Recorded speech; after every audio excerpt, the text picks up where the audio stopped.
Hello everyone, my name is Ajay, and in this section we are again going to discuss about the VPC with IPv4 and how it will look like with the dual stack. So you can see my screen, and VPC is something which is attached to region, and then we are going to have the CIDR block, which is going to be 10.10.0.0/16. And in this case, we are going to put some workload here in the public subnet. So our subnet range is going to be 10.10.10.0/24. Couple of things we need to keep in mind, though it is almost very similar to the networking what we do on the router and switches, but some IPs are reserved here. For example, this is a network range which cannot be used. From IP 1 to 3, it is going to be reserved. So any instance we create for our subnet, it is going to start getting the IP address from DHCP from .4 onwards. One more thing to keep in mind, it doesn't support broadcast. And to give the access to the internet, you should have one internet gateway and do the routing from here, which is going to be the default route towards the IGW. Let's introduce IPv6 to virtual private cloud and understand how the system is going to work. So I still have same VPC created in the same region, and the CIDR is going to be, or CIDR block is going to be /16. When we introduce IPv6 to virtual private cloud, Amazon is going to assign you a range which is going to be /56. You cannot change it. You cannot modify it. Something is managed by AWS. When it comes to the subnet, there are multiple ways you can use it. Let's talk about dual stack. What it mean by dual stack? Basically, you are going to have a NIC, and on top of the NIC, you are going to have IPv4 address and IPv6 address.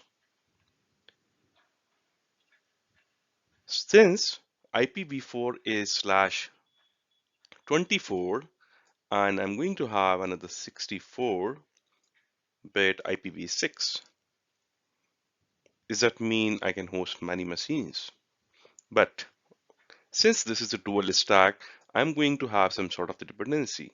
I can only go for number of the hosts which I get from IPv4 and the same number of hosts I can utilize. It means here it is going to be a kind of the dependency which forms. Second thing you can do, you can create only IPv4. So I created another subnet in AG3. This subnet will have only IPv4 range. There's no IPv6.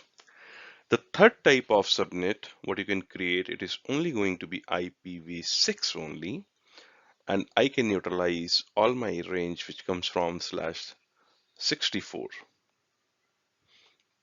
Now it comes to accessing the internet. Since we already discussed on this subnet, when it was IPv4, I had a default route pointing to internet gateway. Now what you need to do, you need to point another default route which is going to be IPv6 pointing to same gateway to make it work. For IPv4 is going to be the same way for this subnet, and IPv6 only subnet, you're going to point a default route for IPv6 towards the internet gateway, and they all can access internet from internet gateway, and the same time traffic can also be initiated from the outside. Another very important concept, let me try to clarify it, when the traffic comes from outside. So any resource what we create under the VPC, it is basically going to have a IP range from the private subnet, And we all know it from outside. I cannot initiate traffic directly for these RFC 1918 subnets. So we need to attach a public IP address, which we can call it pip. And either these public IP ranges comes from AWS pool, or you are going to have EIP, elastic IP address. You can attach your EIP or you can attach pip to your resources in this particular subnet. So what is the difference? Basically, when we talk about the pip, let's say IP range managed by AWS, and you're not going to have any sort of the control. So it comes from the pool directly. So it is not reserved for you. The moment you release it, maybe somebody else can utilize it. In EIP, it is a kind of the IP reservation you're going to have. So far, you reserve IP address for you, nobody else can use it. And then when it comes to accessing these PIP or AIP, all the routing is done from IGW, and user outside can initiate outbound traffic to PIP and EIP. It is the same case with IPv4 range also. You can initiate connection from outside, but you're not going to have any sort of NATed IP address assigned to your workload. So the range I'm talking about /56/64, these are a public IPv6 range, and the IP directly get assigned to your elastic NIC. So since it is public, anybody can also initiate traffic towards your IPv6 from outside. How we can control it? You can control it from network ACL, you can control it from security groups. This is another concept. What if I have a workload where I only want to reach to internet? So only egress, and nobody else can initiate traffic towards my IP range from outside. There's a special type of gateway, it's IGW, which allows us to only release traffic towards the outbound. So this is called IPv6 egress only, which can be used with IPv6 only subnets. So all traffic goes outbound is allowed. Anything which is inbound is not allowed. That's one of the use case. Maybe you just want to download some sort of the patches for the workload you might have inside the subnet. Let's talk about IPv6 now, because that is very, very important and much needed when you create those subnets and assign ranges. So it is a 128-bit long address versus 32-bit long address in IPv4. This is going to be public range, which start from 2000. And then these are some of them multicast, some of them going to be the local assignment on your NIC card. We will focus here on the public range because that is something get assigned from AWS directly. So in 128-bit, 48 bits basically is a network part. Then you have 16-bit for subnet ID, and rest of the bits are for client ID. As I have mentioned, you can operate in multi-modes. Subnet can be IPv4 only, IPv6 only, or it can be the dual stack. And the range which we get from AWS is going to be /56. So what it mean by /56? So until here is 48, and then top of that you are going to add two more. So this becomes 48 plus 8. Now you're left with this segment, where you need to do subnetting. So this will, until here, it becomes reserved for your network portion, and subnetting we need to do here. Why? 56 are reserved. You're left with 8. That makes it 64. And it is all hexadecimal. So first subnet can be 00, second can be 01, third can be 02, like that. So we'll see and discuss further to understand more in detail how this behavior works, what kind of IP we get from AWS. We'll see everything live. Let's now talk about the lab which we are going to build. So this CIDR block remains same. This subnet, I'm going to name it as a public subnet, which will have dual stack. That means I'm going to have the IPv4 and IPv6 both here. My initial range for this subnet is going to be 10.10.10.0/24, and another subnet which I'm going to create in AZ2, that is going to be named as public-1 subnet, and that is only going to be IPv6 enabled. So the range I get from AWS is going to be /56. Then in the subnet, you're going to allocate a range which is going to be /64. Let's first take a look. How do we enable IPv6 for VPC? So this is the VPC, which is the default one with the CIDR block 172.168.0.0/16. It comes automatically once you set up your account on AWS. Now, how do we enable it? So this checkbox, go to the actions, and under the action, go to the edit CIDRs. Once you're going to edit CIDRs or CIDR blocks, this is the screen which you are going to see. And as of now, I see there's an IPv4 range which is allocated, and there's one more option which is IPv6 CIDR block, and that tells me there is no CIDR block associated. So what you need to do, click on the add new IPv6 CIDR. Once you click on that, this is the screen which is going to pop up, and we need to choose Amazon provided IPv6 CIDR block, and then select CIDR.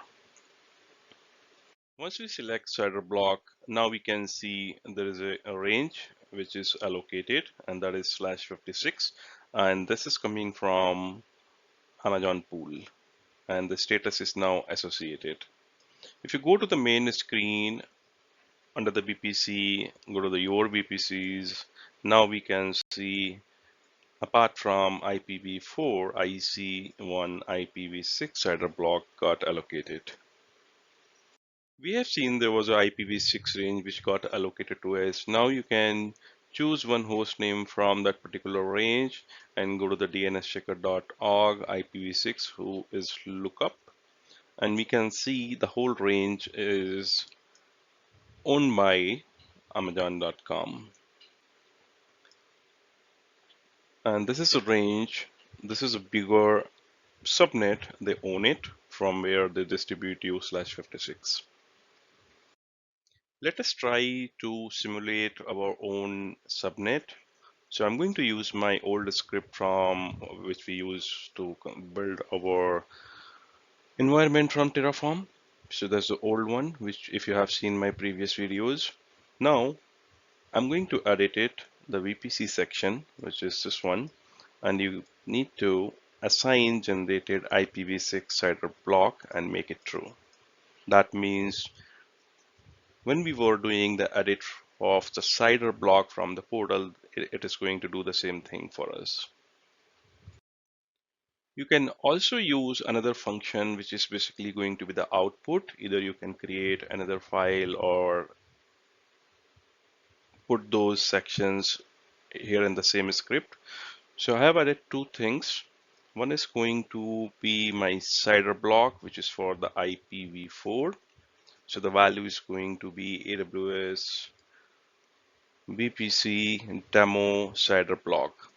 And the second thing I want to print as an output is going to be the IPv6 block, which get assigned from AWS.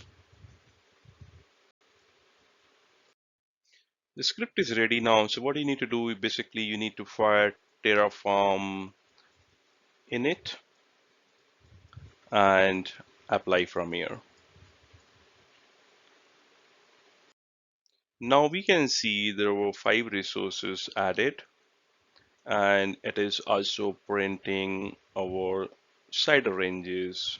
That's the output of these two sections. So one CIDR block is IPv4, another one is /56, that's IPv6 range allocated from AWS. You can verify the same stuff what we created from Terraform on AWS console, and now we can see we were building VPC, which is named as demo, and I can see that both the CIDR blocks are associated. One is for IPv4, one is for IPv6. So far, we enabled the IPv6 range for our virtual private cloud. Now, as a part of the lab, we need to make one subnet dual stack, and one subnet is going to be IPv6 only. So the first subnet earlier when we have created it was only IPv4. Now what we need to do, add this command is basically going to assign the IPv6 address on the creation, and then CIDR block. So CIDR block, we know it, we need to play with those 16 bits subnet range. So this is going to be the command which is associated with your demo VPC, and this CIDR block basically going to append your last bit. So 8 means it is going to be 64-bit, and 0 means that is going to be append your last bit on the subnet.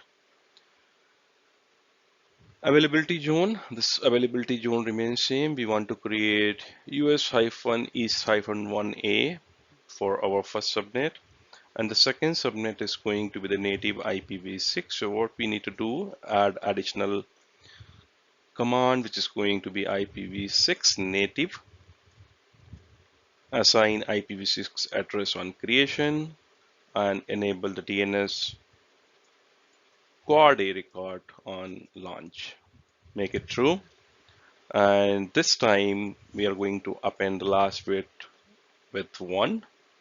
Availability zone is going to be second availability zone. That means it is going to create a subnet in 1B.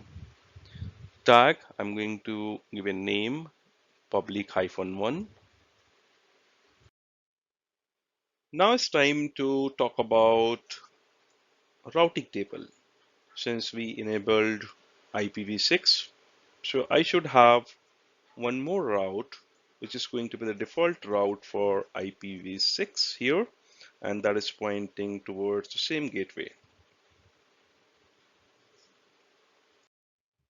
And this route has to be attached to resources. So we have seen we have attached route to public subnet, and the same route I want to attach it to second subnet, which is going to be public-1, and my output, it remains same. Let's verify on the console. So far we created one public subnet which is dual stack. It means it will have IPv4 range and IPv6 range. The second subnet is native IPv6, so we can see there's only one range which is associated. If you remember, I have mentioned if you go for the dual stack, in this case, this public subnet is going to be the dual stack. You will have some sort of a dependency on IPv4. So it is telling you available IPv4 range is going to be 251, and that number comes from IPv4 subnet mask. Thank you for watching, and I will see you in the next video.